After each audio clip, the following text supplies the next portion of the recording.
Hello guys, starting my new blog. तो hey guys, आप सब जानते ही होंगे आज फर्स्ट नवरात्रि है। आज से नवरात्रि शुरू हैं, तो मैं यहाँ कर रही हूँ अपने नवरात्रि के फास्ट के लिए चौकी तैयार। अभी मैं चौकी लगा रही हूँ। सो हे गाइस, देखिए आप, अभी मैं यहाँ माला पहना रही थी माता रानी को।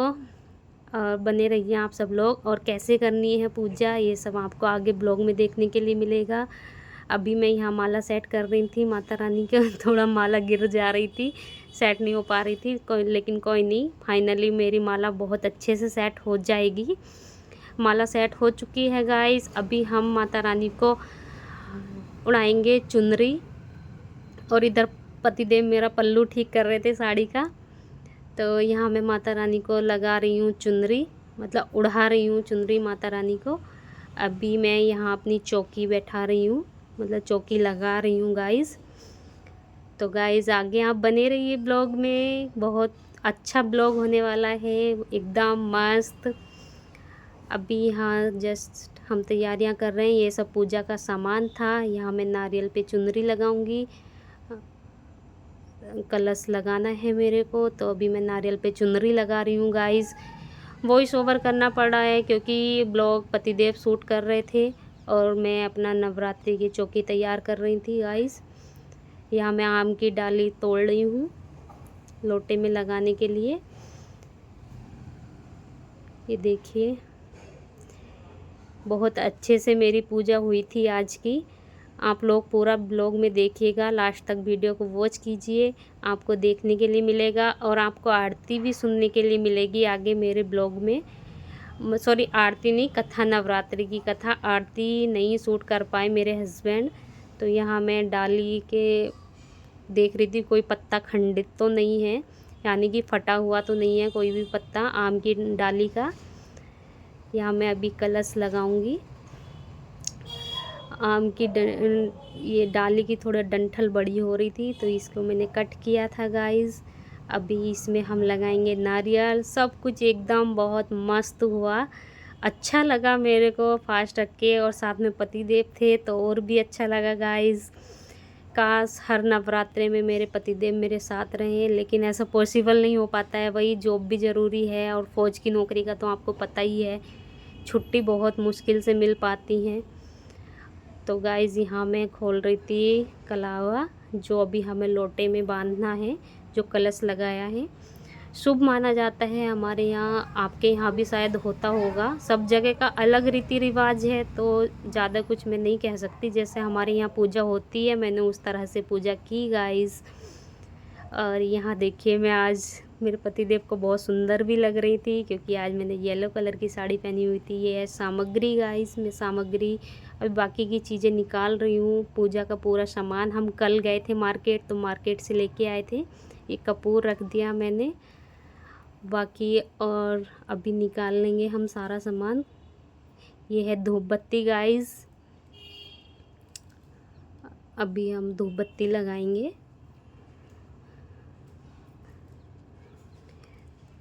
ये देखिए, अभी मैं यहाँ पर धूप बत्ती लगा रही हूँ।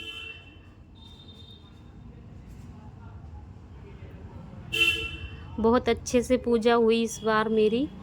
लास्ट ईयर भी अच्छी थी। ये यहाँ मैंने प्रसाद निकाला, कल हम प्रसाद भी लेके आए थे।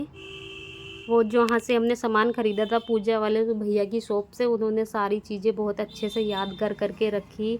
लाइक जो जो पूजा में चाहिए होता है वो सब चीज़ें उन्होंने बोलते रहे और देते रहे। और यहाँ माता रानी का उन्होंने श्रृंगार भी दिया था हमें कि छोटा सा लेके जाना चाहिए, तो हम श्रृंगार भी लेके आए थे माता रानी का।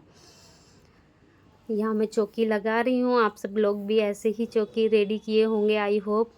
बाकी हर जगह का अलग होता है, पता नहीं। यहाँ मेरे पतिदेव ने पूरा वो दिखाया था पूजा का सामान।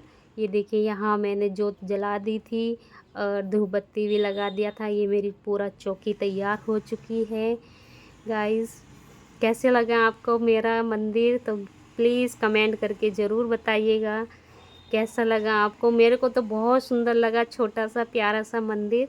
इधर ये सब पूजा का सामान रखा हुआ है जो होम वगैरह करते हैं, जायफल, कमलगट्टा और काले तिल, जोत और बाकी और चीज़ें भी थी, लौंग का जोड़ा, पान के पत्ते, सामग्री और मिश्री, सब चीज़ें था गाइस। बहुत अच्छे से पूजा हुई है। कपूर वो सामने रखा हुआ है। बहुत अच्छे से इस बार मैंने पूजा की अपनी। बस माता रानी अपना आशीर्वाद ऐसे ही बनाए रखें, हम दोनों को जोड़ी ऐसे ही बनी रहे बस। उधर आम की लकड़ियाँ भी मेरे पति लेके आ गए थे, फौजी साहब लेके आए थे लकड़ियाँ। तो यहाँ गाइस अभी हम करेंगे होम। यहाँ मैं होम जगा रही थी। ये आपको लग रहा होगा चिराग बहुत पास है, लेकिन वीडियो में ऐसा लग रहा है चिराग काफ़ी दूर रखा हुआ था। और यहाँ मैं होम जगा रही हूँ, जोत जग जाएगी अभी, देखते हैं। थोड़ा टाइम लिया था, पता नहीं क्या कमी रह रही थी, लेकिन आ गई थी बहुत अच्छे से। माता रानी ज़्यादा देर रुष्ट नहीं रही थी हमसे। इधर मेरे पति ब्लॉग शूट कर रहे थे, बोल रहे थे कि चलो मैं करता हूँ ब्लॉग शूट, और मुझे भी अच्छा लग रहा था और ब्लॉग अच्छे से बनाया मेरे हस्बैंड ने। अभी इधर देखिए, ये होम आने में थोड़ा टाइम लग रहा था, हो सकता है कुछ कमी रही हो, लेकिन मेरे से जितना हुआ उतना सब तो रखा हुआ था, बाकी क्या पता कुछ रह गया हो कमी। जितना पता था उतना सब सामान तो लेके आए थे। अभी यहाँ आ चुकी है होम आ चुकी है। तो गाइस अभी आगे हम डालेंगे, सारी चीज़ें होम में चढ़ाएंगे। इधर मैं घी चढ़ा रही थी जिससे और अच्छे से होम आ जाए।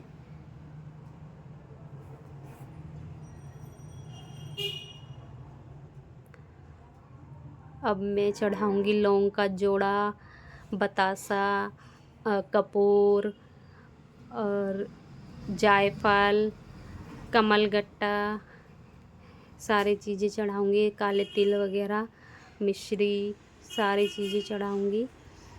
जितना पॉसिबल था वो सब सारा सामान तो मैं लेके आई थी मार्केट से।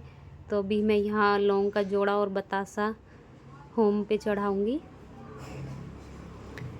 ये देखिए बहुत अच्छे से पूजा हुई है मेरी इस बार। छोटा सा मंदिर बनाई थी। अभी ये पान का पत्ता, जायफल, कमलगट्टा, काले तिल वगैरह सारी चीज़ें जो संविदा तो है रखी हुई है, सब चढ़ाएंगे। तो इधर अभी मेरे पति देव होम करेंगे। इधर ये चढ़ा रहे हैं लौंग का जोड़ा, पान का पत्ता वगैरह सारी चीज़ें चढ़ाएंगे, ये भी जायफल वायफल।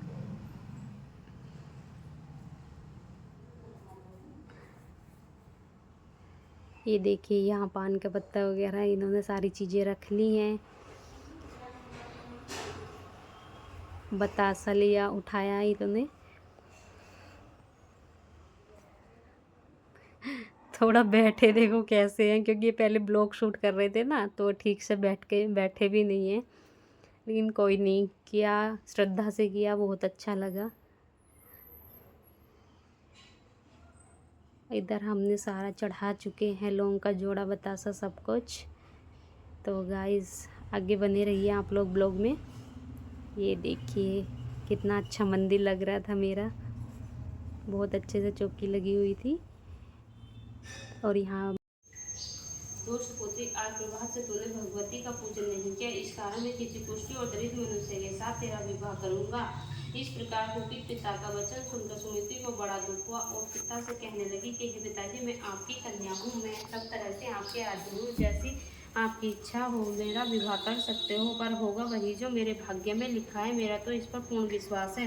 मनुष्य न जाने कितने मनोरथों का चिंतन करता है, पर होता वही है जो भाग्य में विधाता ने लिखा है। जो जैसा कार्य करता है उसको फल भी उसी कर्म के अनुसार मिलता है, क्योंकि कर्म करना मनुष्य के अधीन है, पर फल देव के अधीन है। जैसे अग्नि में पड़े हुए चुनादी उसको अधिक प्रदीप्त कर देते हैं, उसी प्रकार अपनी कन्या के ऐसे निर्भरता से कहे हुए वचन सुनकर उस ब्राह्मण को और अधिक क्रोध आया। तब उसने अपनी कन्या का विवाह एक कुष्ठी के साथ कर दिया और अत्यंत क्रोध होकर पुत्री से कहने लगा, जाओ जाओ जल्दी जाओ और अपने कर्म का फल भोगो। देखे भाग्य के भरोसे रहकर क्या करती है। इस प्रकार से कहे हुए पिता के कटु वचनों को सुनकर सुमति मन में विचार करने लगी कि ओह, मेरा बड़ा दुर्भाग्य है जिससे मुझे ऐसा पति मिला।